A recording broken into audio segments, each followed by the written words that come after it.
So it's not fair that they have these quotas, free to air. You just pointed out, and the streamers don't. So what's a reasonable number?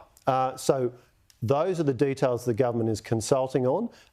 What we announced when we were in government was that if the streamers didn't reach 5% of their Australian revenue being spent on producing Australian content, then the minister would have the power to come in and set a formal target. So that was what we arrived at after quite extensive consultation. 5%. We were then going to the next level. So are you happy with that number, or do you think it should be increased?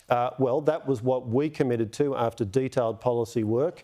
Why so low? That seems low. Well, just be clear though, we're talking about a percentage of total revenue being spent on Australian content. Right. Now, Foxtel's obligation, for example, the percentage it spends on drama in total, what percentage of that is Australian drama? So very different calculation. And what's on the free-to-airs is different again, which is effectively a points-based scheme that starts with a number of hours and then weights them for the budget. Right. So my point is, it's complicated. You want to have competitive neutrality. That's what the ACCC recommended when they did a report on this, the Digital Platforms Inquiry in 2019.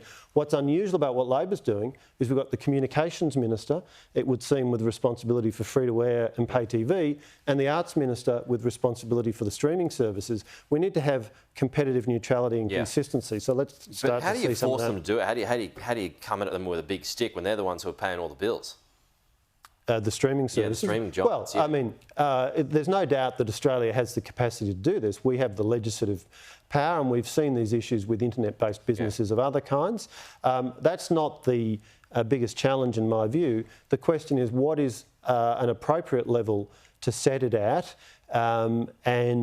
This is a matter of media policy as well as arts policy. We need to hear the Communications Minister. We've heard virtually nothing from her. It's all been from the Arts Minister.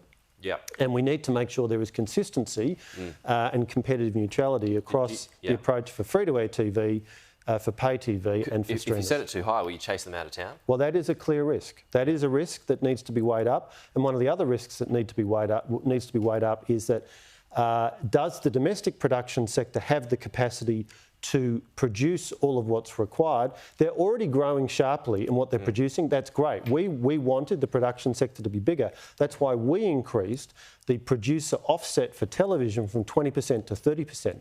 That was a significant funding injection into the Australian production sector, and we absolutely want to see more Australian production being seen on the streaming platforms all around the world. It's a huge opportunity. One Australian show getting on one of the global streamers will be seen by many more people than would see an Australian movie. No doubt about that. Yep, interesting to see what sort of answers come to those questions in the coming months. Just a quick one here before you go. Jacinta Price has weighed into this, some criticism about Anthony Albanese spending more time at the tennis than he did in Alice Springs. What's your thoughts on that? It's a perfectly reasonable question. The Prime Minister spent a lot of time at the tennis, enjoying corporate hospitality, but there are pressing issues in relation to the safety of Indigenous Australians in Alice Springs. We've seen community leaders in the Pilbara and the Kimberley calling on the Prime Minister to visit places like Carnarvon.